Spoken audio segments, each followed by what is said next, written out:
A very good morning to everyone. My name is Sasha Ong and I'm your MC for today. Welcome to the SBF times SGTech Cybersecurity 101 series, Fundamentals of Cybersecurity webinar. Today, we are honored to have Mr. Saw Ken Wai, Chairman of SBF Digitalisation Committee and CEO of Crimson Logic to deliver the welcome address. Subsequently, we will have Mr. Freddy Wee, a partner in PwC and the Cybersecurity Consulting Leader of PwC's Southeast Asia Consulting, to explain the fundamentals of cybersecurity to us. He will also guide us through a case study to explore how a cyber attack can take place and how it will impact businesses. He will also draw out the lessons which businesses can learn from the case study. If you have any questions, please feel free to comment in the Q&A box. We will address the Q&A at the end of the webinar. Without further ado, I would like to begin the webinar by inviting Mr. Saw Ken Wai to deliver the welcome address. Mr. Saw, please. Hey, thanks, Sasha.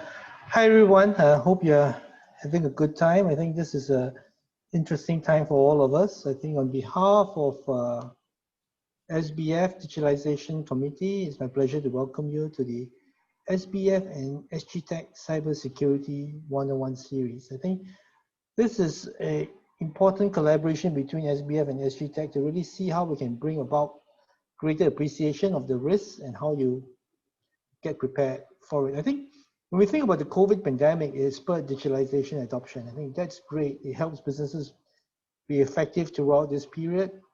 It helps improve productivity. However, we must always be aware that of the dark side and challenges that come across with tech. I think it opens up a new dimension for criminal and illegitimate activities, and you need to be confident of the safety and security of the systems. I mean, there's a buzzword cybersecurity professionals use, and that's CIA, confidentiality, integrity, and availability. And these must be the cornerstone of all digital systems.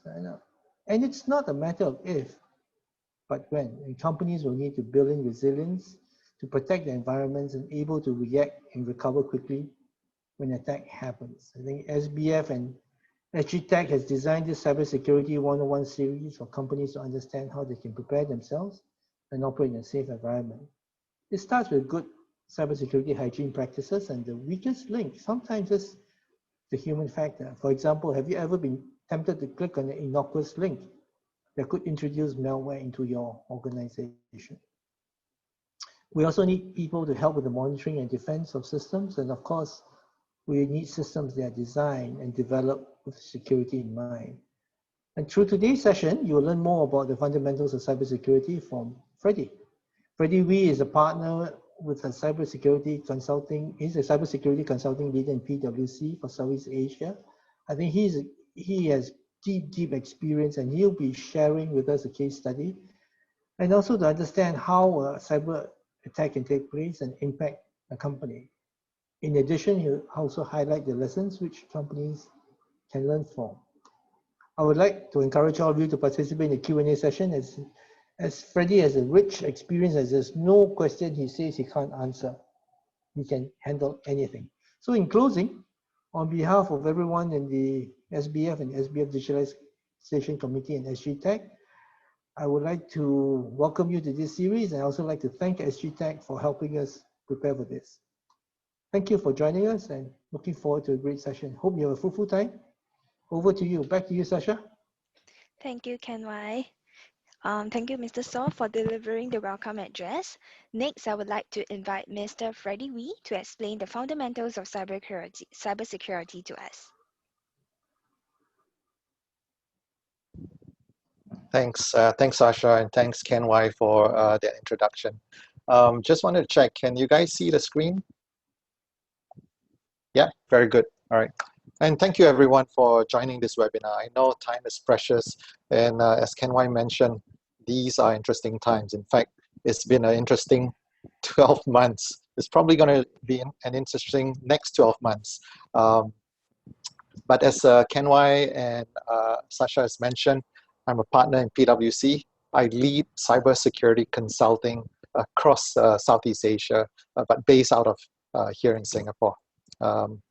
In the past 24 years plus now, I've been focused mainly on helping organizations solve cybersecurity challenges. And usually this is where we identify what are the concerns, and then I start to walk through with them how we can strategize, how you can architect solutions that use technology to help protect and reduce risk to organizations, specifically to cybersecurity challenges. But today, I'm here to share with you some of the fundamentals of cybersecurity. Cybersecurity, as Ken Wai has mentioned, is actually quite a wide topic. It covers a lot of things. And as you can imagine, it is also technically deep topic. So I'll attempt to answer as many questions as we can during this half hour or so, but I will also try to be as concise so I can feed you with as much information as I can. I understand that most of you are in either medium businesses or small businesses, wondering what does cybersecurity mean to you, as well as mean to others like you in the industry.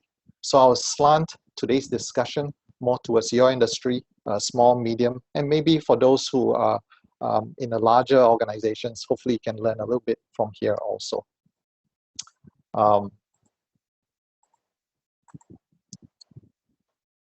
It may seem that only large, prominent organizations like the banks, like government agencies that are embarking on large, complex digital transformations need to be concerned about cybersecurity. But really, small and medium businesses are very often also target for cyber criminals. In fact, a significant percentage, as you can see in the report, of small businesses, small, medium businesses have had a cyber breach in the last year alone. And this report reflects in our region. And a majority of these organizations struggle to even manage within 6 months after the breach. The appeal of small and medium businesses to cyber criminals is that small businesses typically don't think they have anything worth stealing. And as a result, there are anything worth stealing relative to larger organizations. And then as a result, these businesses are less likely or lesser prepared for a cyber attack. Many hackers or attackers consider small businesses to be the sweet spot, really, because it is between individuals and large businesses. Small businesses have more data to steal than individuals, but has likely taken lesser precautions or invested lesser in securing the business as compared to larger businesses. In the next half hour or so, I will cover a couple of topics that are prevalent today in cybersecurity. And then we can take it from there and expand if necessary during the Q&A. So there will be a Q&A after the 30 minutes or 30 plus minutes. I'll cover a couple of case studies, not just one, but a couple of case studies, and share generally how cyber attacks work to raise some awareness if some of you are not as aware. And then we can learn from what others has gone through. So case studies are valuable and hopefully help you to be a bit more alert and more prepared in the future. Okay, so let's talk about phishing. Let's take a poll. Has anyone one of you heard about phishing? So Sasha, if you've got the poll, can you? Yeah. Has any one of you heard about phishing? I mean phishing as in PHISH.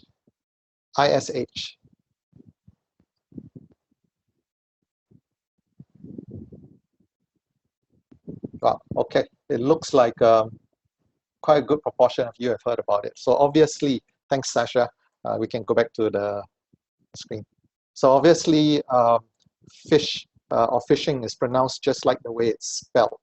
The analogy is that a fisherman or an angler throwing out a baited hook, right? The phishing email, and hoping that you bite. Phishing is a method of gathering personal information using deception, either deceptive emails or deceptive website. And really, the goal of phishing is to trick an email or text recipient in believing that the message is something they want or the message is something they need. For example, a request from the bank, or a note from someone you may be familiar with, potentially a vendor or a technology provider, to click a link or to download an attachment. What really distinguishes phishing is that the attacker hides or masquerades as a trusted person. It plays on your emotion, it plays on psychology, to be a trusted person or trusted entity, business of some kind. Often a real person or company that the victim might do business with. It can be your colleague, it can be your bank, like I said, or it can be a company whose software you may be using. Let me share with you a case study.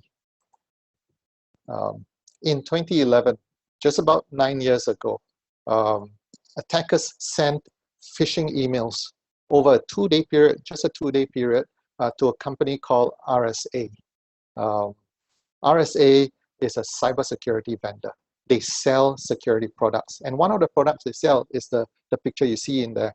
For those of you who've been here longer, as long as I have, you've probably seen this token. It's a 2-factor authentication token that numbers changes every 60 seconds. It's supposed to increase the quality of identifying the individual over the internet. So it's 2FA, 2-factor authentication. And the email, the phishing email that was sent to 2 small groups of employees within this company. The email contains a malicious attachment that was simply identified as 2011 recruitment plan. So the recruitment plan for the year 2011 when this phishing email was sent out. None of the recipients were who you would normally be considered as high profile or high value targets, such as a C-suite of executives, or even an IT administrator with very special system and network privileges.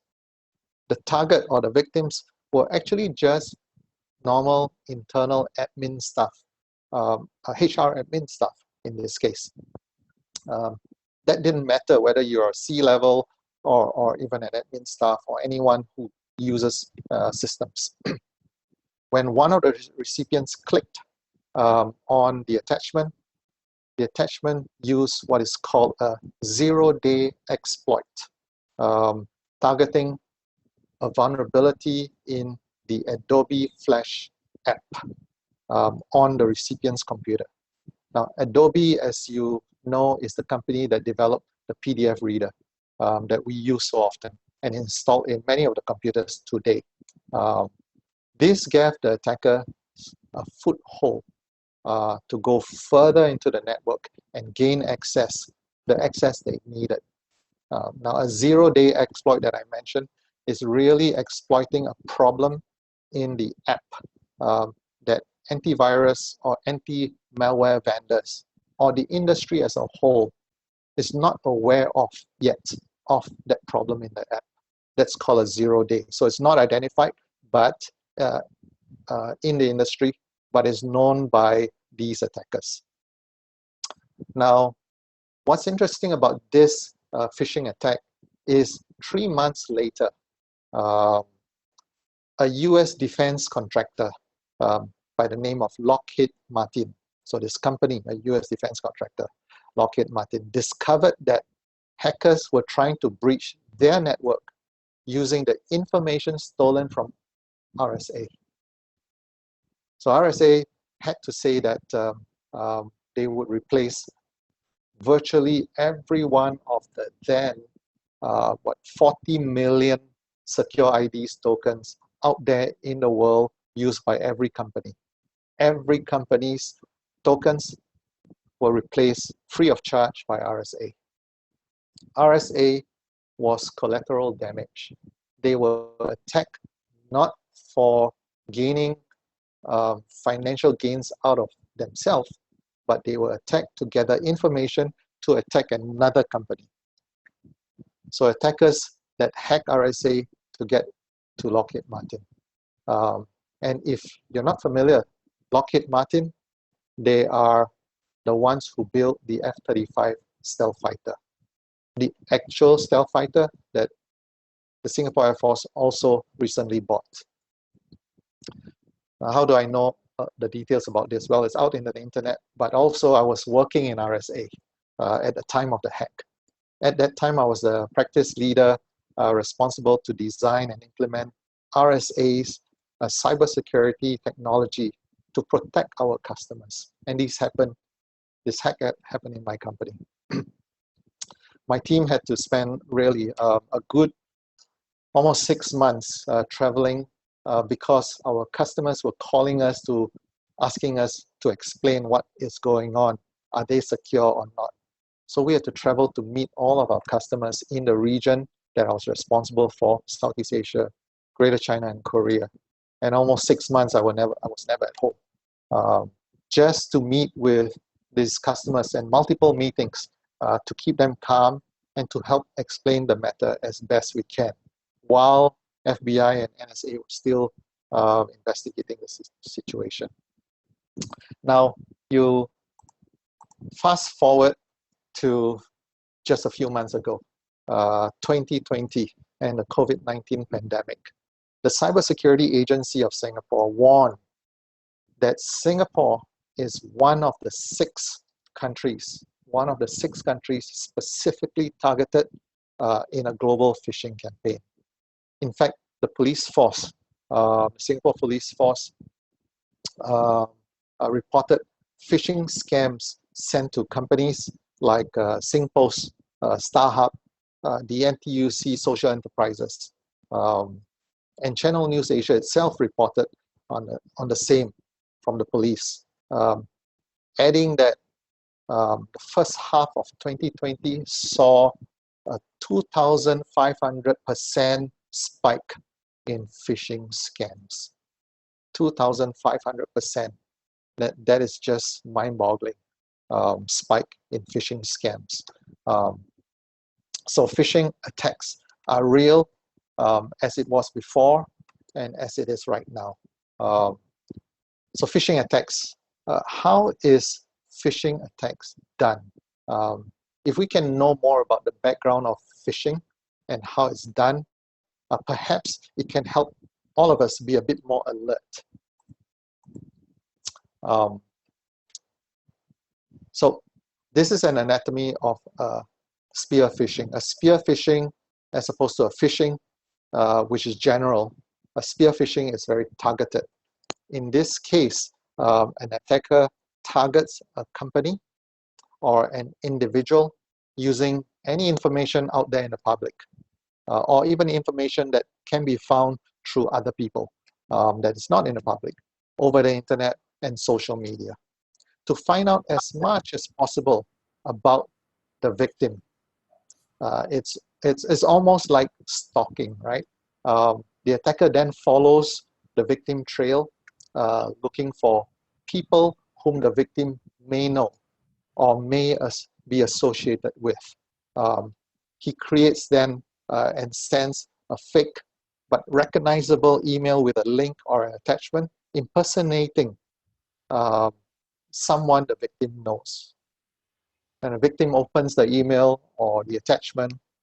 Immediately, the attachment infects the computer or the smartphone and gives the attacker access to the device and access to the network that the device is connected to. So this is how a phishing attack is done. I'll show you in the next demo in just 50 seconds how it's done. Let's see if I can click. So this is a demo, it's a video. The user opens an email. Notice as he opens the email and attachment, for some reason there's an internet activity. He clicks on open. This is real time. It's just 50 seconds. Notice the delay it takes to open the file. And there's still internet activity for some reason.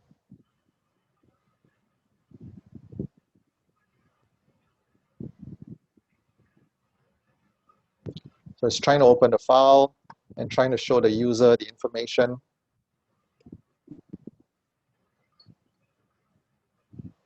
But nothing happened. So this is how fast a user's device can be infected via a phishing attack, using the typical method that I've just described to you. It's targeted to individuals or a group of individuals. It does not need to be high-value targets. It can be anyone as long as the person is connected to the network within the organization or has information within the organization. Okay, so I'll then touch about the next topic, which in effect is related to phishing also, or uses a phishing method. Has anyone heard about ransomware? So maybe Sasha, let's try the next poll.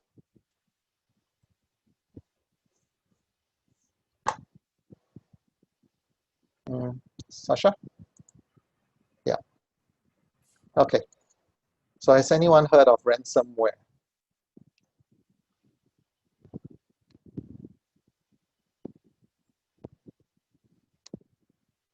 Okay, good. So it's quite a large proportion, but there's still some of you who are not familiar, and it's good to know about this. So let me get to the next slide. Thanks, Sasha. I'll go back to the presentation. So what is ransomware? Ransomware is really a form of a malicious software, or in short, malware. So if you heard of this term, malware is actually malicious software. It restricts access to your computer or your mobile device, or it locks sensitive or important files and then threatening to destroy these files unless you pay a fee in exchange to accessing the files or your device again. One typical example of ransomware is this one on the screen right now. It's called WannaCry.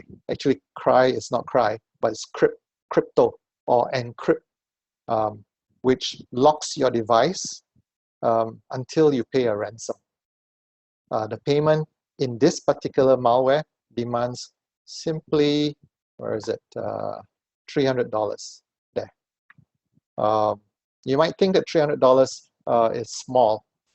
Some of you, it's still a large amount of money, but you multiply $300 by a mass infection of 100,000 devices.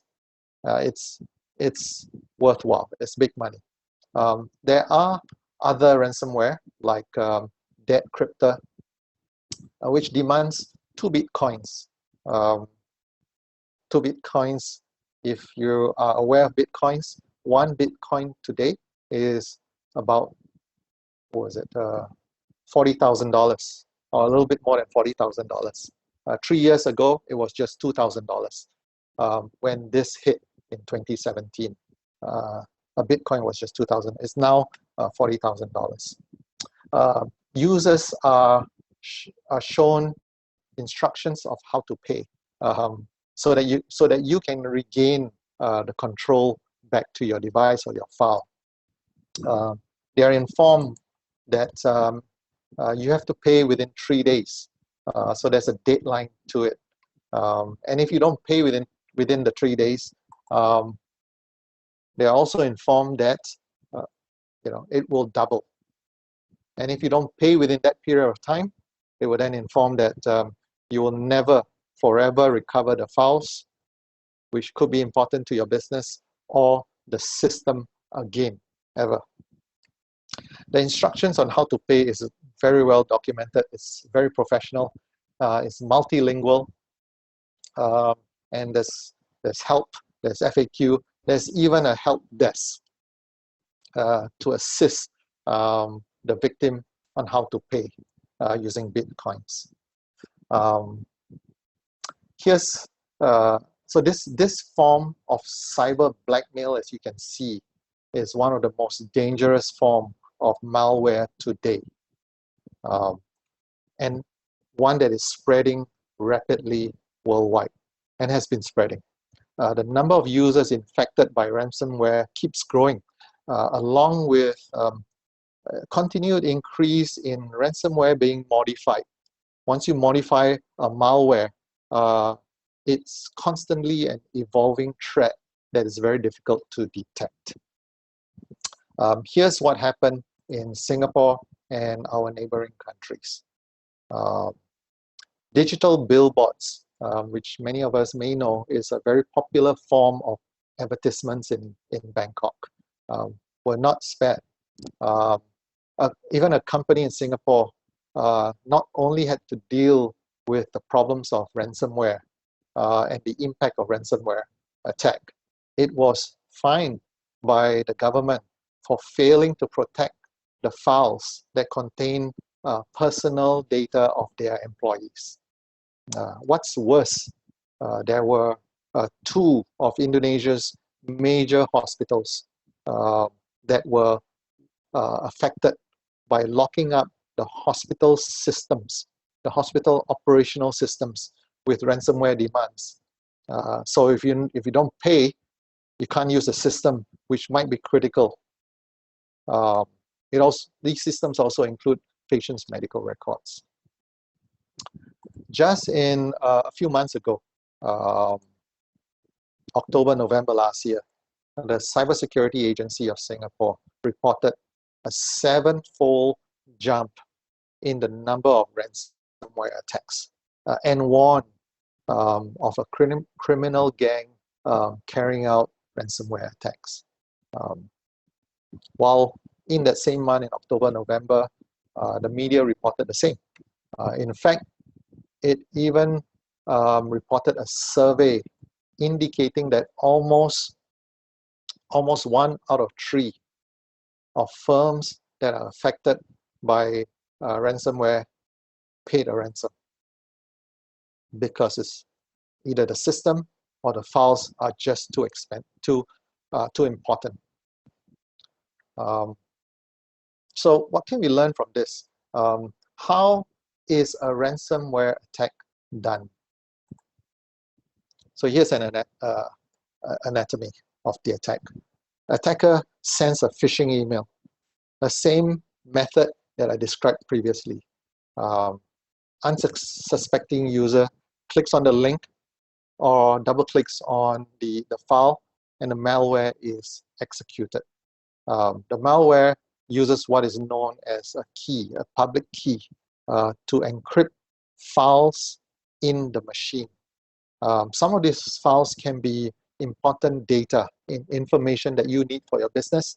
Some of these files are important files to the system to run.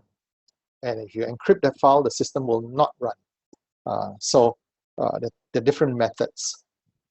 The machine then displays a ransom note right up front and the instructions of how to pay, just like WannaCry. And there are many other messages.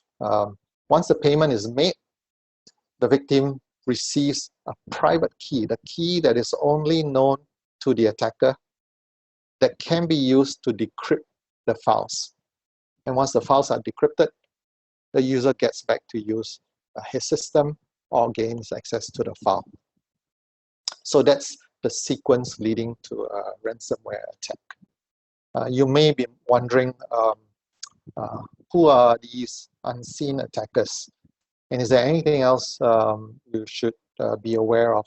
Well, attackers range from internal employees, disgruntled employees, to state-sponsored, to organized crime. It all depends on motivation. It's now not as much as those teenagers who have nothing better to do, the undergrads, what we used to call script kiddies, who were just wanting to show off that they can hack, and then maybe vandalize your website. It's no more like that anymore. And as you can see, the tactics includes social engineering, trying to understand how you are or who you are through social media, trying to get to know the target victim, hacking and stealing passwords. And what is most common is financial motivation, particularly now more so for organized crime using malware. It's becoming easier. As you can see, with the underground market providing malware services, do-it-yourself tools and instructions for a small fee. As long as you are digital, it's what Ken Wai has mentioned, as long as you are digital and online, becoming a victim is only a matter of time. It's not if, it's when, right? And one of the reasons is quite simply because computers, systems, apps, mobile devices that we are all using today are actually just created by human, right? By people.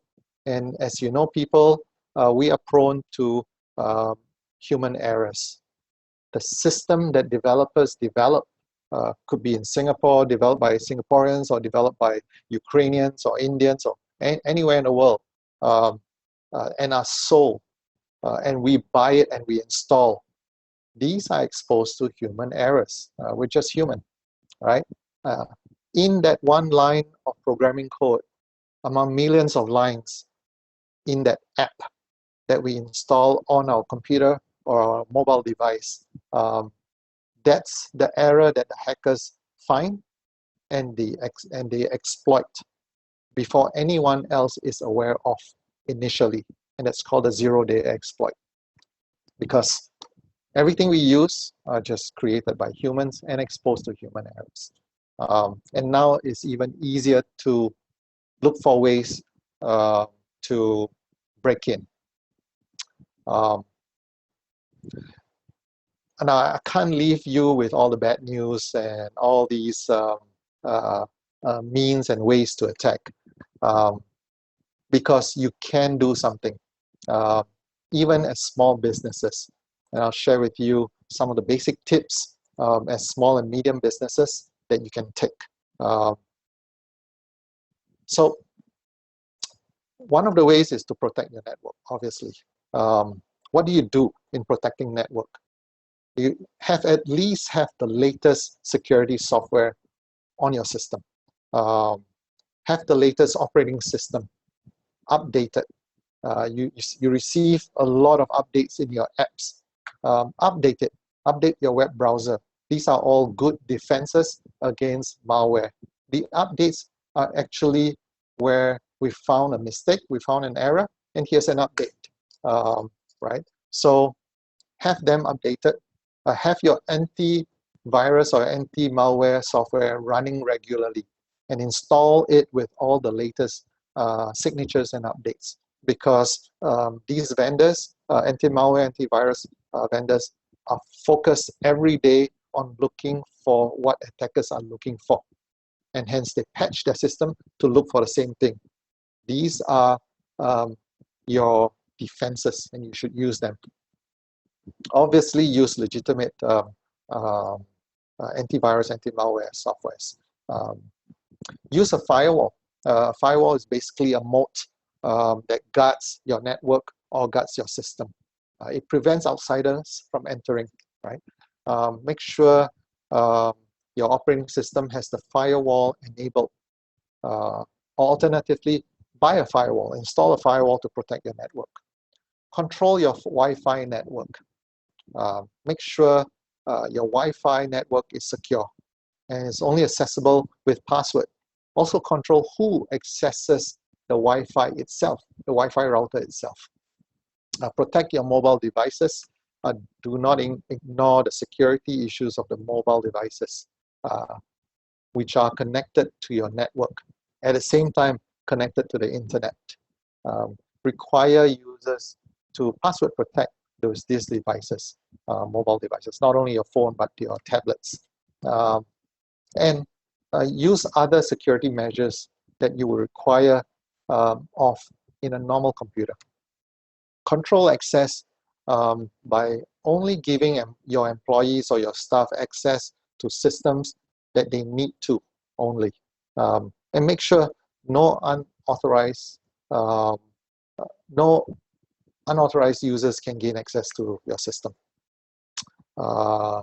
Also, limit the authority to install software, any software. Install the software that you are only aware of and it's legitimate. Backup data, regularly backup data from all computers, even from the cloud, and make the backup process as automatic as you can. Store the backup data offline or even off-site. This can help when you're in a ransomware situation. You've got a backup, right?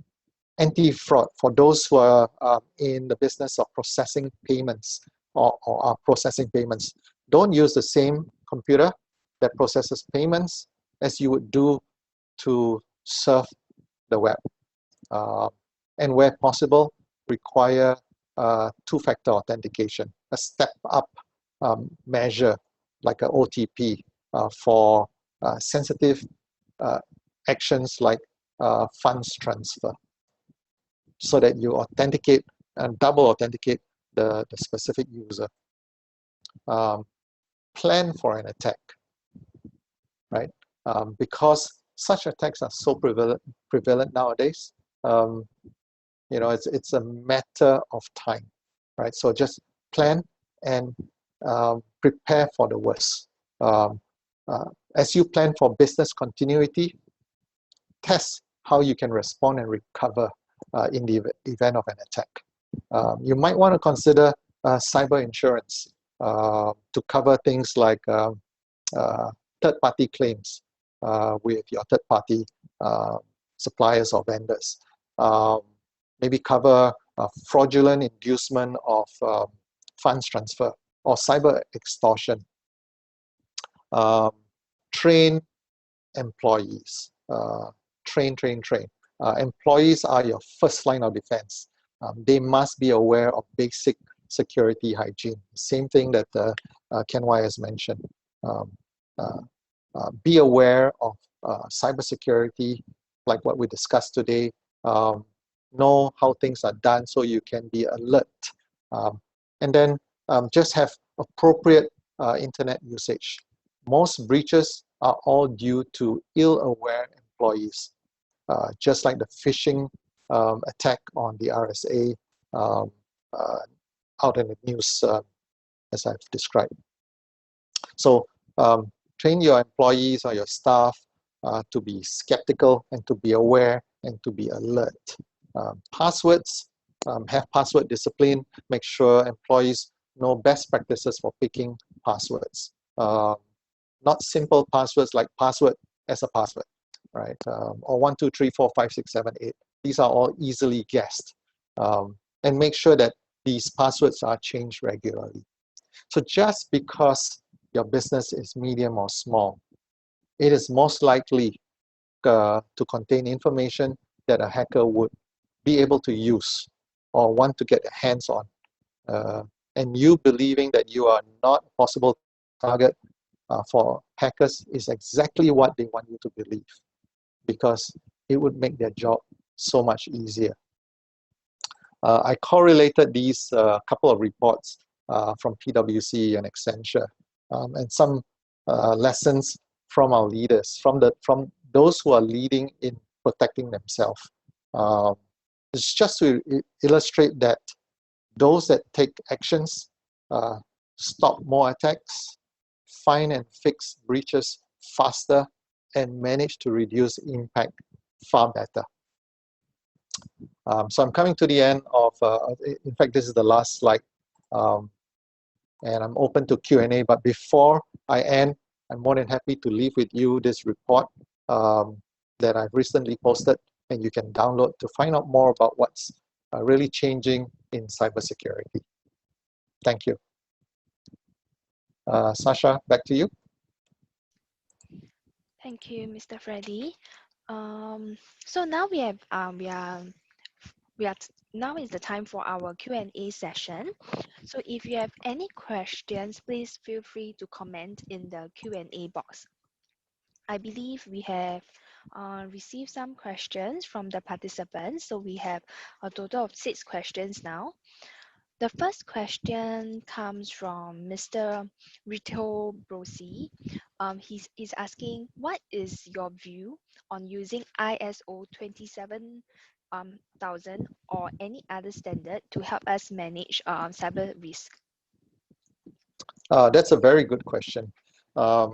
These standards like ISO 27000, and if you've not heard of NIST, which is the National Institute of Standards and Technology, they have been evolved through the years. And to answer the question directly, these are good standards. As a matter of fact, PwC and most of the consulting companies out there work with our clients and customers to use these standards, localize these standards for organizations like yours to applicable controls, because these standards cover a wide range of controls that reduces your risk. So these are really good standards. It's particularly the standards that PwC uses in our collaboration with our clients. Okay. Another question from Mr. Lawrence Tan. He's asking that SMEs usually use hosted email services. These email services provide API access for email sending service. Threat actors can target this API to perform email phishing. Will the current access security of key token be sufficient to prevent the threat? So I think we all need to be very clear that we cannot transfer responsibilities at the end of the day, or accountability of information. At the end of the day, it is still our information and the information of our employees and our customers that we are responsible for to keep safe. So while we outsource and use service providers, which is a good thing because there's economies of scale in a business, the best is to explore what is the risk associated with you sharing certain set of information. Do you need to review a specific set of information that you do not outsource or work with a vendor, or are you able to do that? Is that risk acceptable? So to answer your question, you have to understand what these service providers do, and you have to basically work with them to understand how they manage risk, and then you have to decide on your own if this is a risk that you are able to take rather than doing it yourself. So even for many organizations, there is third-party collaboration where we outsource. Okay? Some organizations impose onto the third party where it can be audited, and we look for an audit report. That helps in some level of confidence that this particular outsourced service provider is actually conscientious and doing a good job. But no one service provider is totally 100% free from being attacked. We just need to manage risks. I'm not sure if I answered that question, but it's quite a complex question. More than happy to have a separate discussion on that. Thank you. The third question is, how do we protect ourselves if the sender is known to us, and so their attachments would be assumed to be safe as well? Oh, by the way, I see Dutch on the call also. So Dutch, feel free to chime in. Good to see you, Dutch. Sorry, so the question was more on the attachments. How do you feel that the attachment is safe? Was it, Sasha? Yeah, so how do we protect themselves? How do companies protect themselves if, let's say, they know the sender? And how can they assume that their attachments are safe? Yeah. So you cannot 100% be very sure that any attachments are safe. I think it is due diligence. Be sure that particularly if a sender sends you an executable file or a file that can run, it's not just a simple text file that has got no macros. When there's macro, these files are like a, I want to say, a mini computer in itself, but it can execute certain things when it's launched. So the couple of ways that you can reduce your risk: make sure you've got the latest anti-malware or antivirus solution in your in the machine that you're launching these attachments. Have be sure that you know the sender. Like, if you know the sender, then that's good. Double check. Sometimes in an email, it might seem like the email came from someone you know, but if you really look at it, because some emails hide exactly where the sender came from, but if you really look at it, it could be a sender that has the name like Freddy Wee at pwc1.com. That's not usual. It's pwc.com. So you just got to inspect a little bit more, so you can increase your level of confidence. And if you're really not sure, pick up the phone and call the person offline. Say, did you just send me this? Because it's a huge file for some reason, and then verify. And obviously have the latest security solutions, anti-malware, antivirus in your PC. Thank you.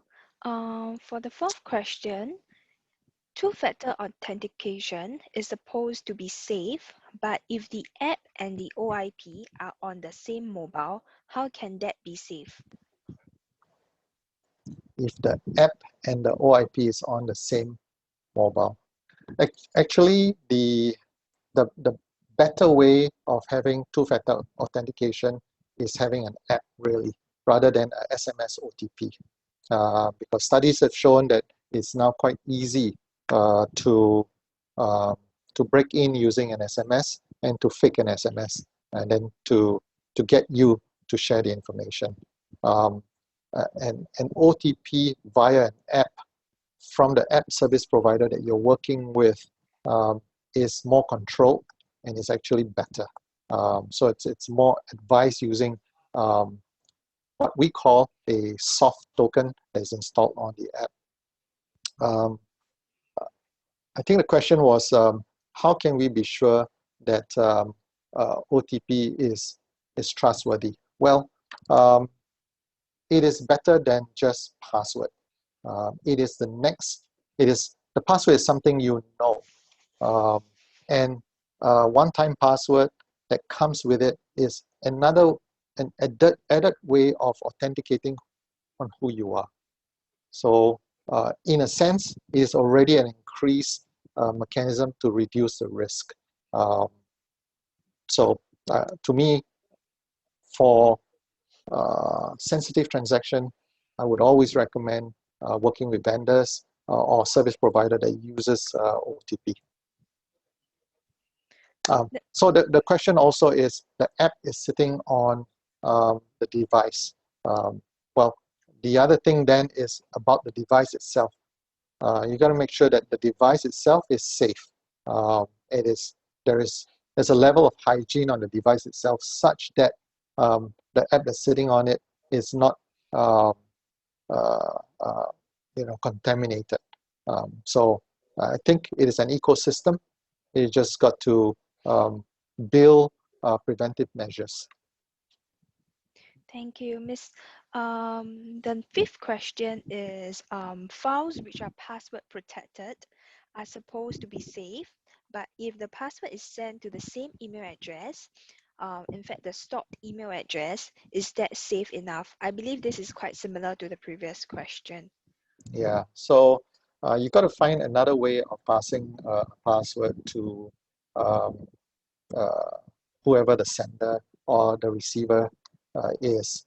Either you can send a password uh, via the phone, via text, with no reference to anything, um, so that anyone who receives it cannot link to the file. But if you put the attachment and the password on the same email, it really defeats the purpose.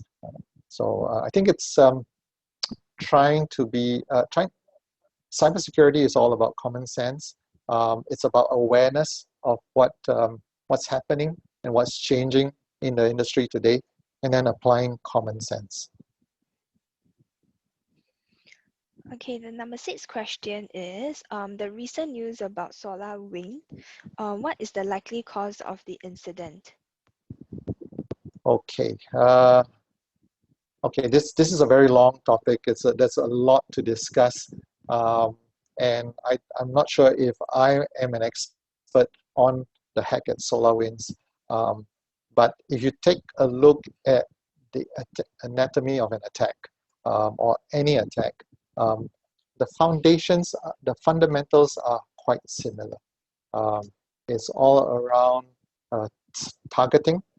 So you just try to apply common sense as it would to be in a real physical world. A person can just follow you and target you, almost like stalking. And that's in the cyber world, we call it APT, or Advanced Persistent Threat. So follow you to a point where he knows what your specific activity is at any day of the week. And then where an attack like that happens is usually where software is not updated, or not updated fast enough, where you receive an instruction from the software vendor that you've installed onto your system, and it says there's an update patch ready. You have to take the advice and implement it as soon as possible. Or if you don't implement it, at least monitor your system with more intensity for that sort of problems. I know some organization, it takes a while, usually the larger organization, it takes a while to implement security patches because of worry that the patch could stop something else. But usually these patches are well tested before it's sent to you, or there's a new patch that comes up. But the thing is, when new patches comes up, it is usually to address issues from the past, just like the hack at SolarWinds, just like the hack at RSA. Software that is created by human are exposed to human errors that can be exploited. And then these vendors will give you an update to patch the exploitation. Thank you. So for the last question that we have for this webinar, it states, for small companies, there is always a case of no such person who can review the audit report from third-party service providers. How can we help these small companies? Trying to understand that question. Can you repeat that again, Sasha?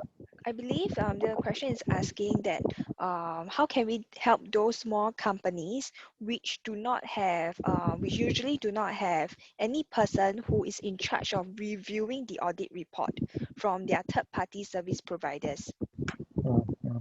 I think, okay, it sounds like smaller organization probably don't have the experience or expertise to either to audit or to review the report, and hence not sure what to do next.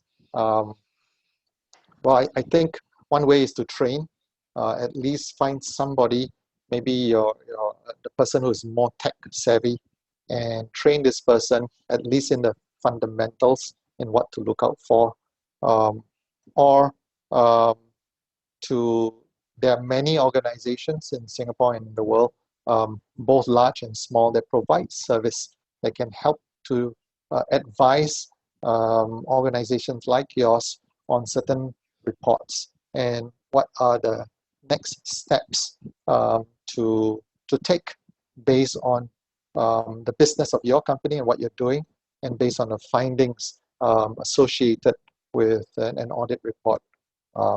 So it's one, to build competency, or two, to seek help from vendors or consulting companies to advise. Okay, I think that's all for our Q&A segment. Thank you for answering all the questions. Would you like to share your last thoughts? Do you have any other things to share with the participants? Yeah, I think my last thoughts would be that um,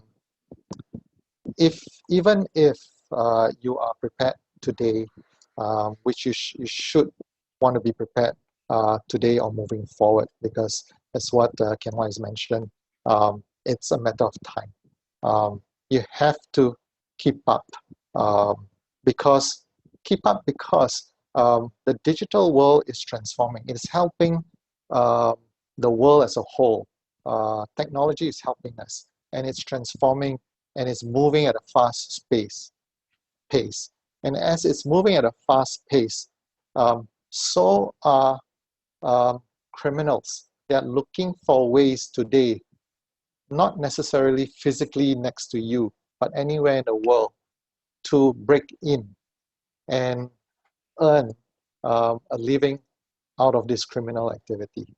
So unfortunately, as we use technology, as the technology serves us, we need to have our own hygiene and due diligence in how we use this technology, so that you can protect yourself and protect the industry and not be a collateral damage. So you have to keep up not only with the use of technology, but how to protect yourself and your enterprise. Thank you. Thank you for joining us. To all the attendees, also thank you for coming, attending this webinar. So we have come to the end of this webinar. I will be showing a QR code on the screen.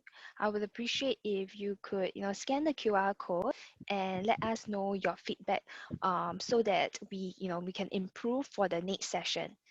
So that's all. Thank you, everybody. Goodbye. Thanks. Bye.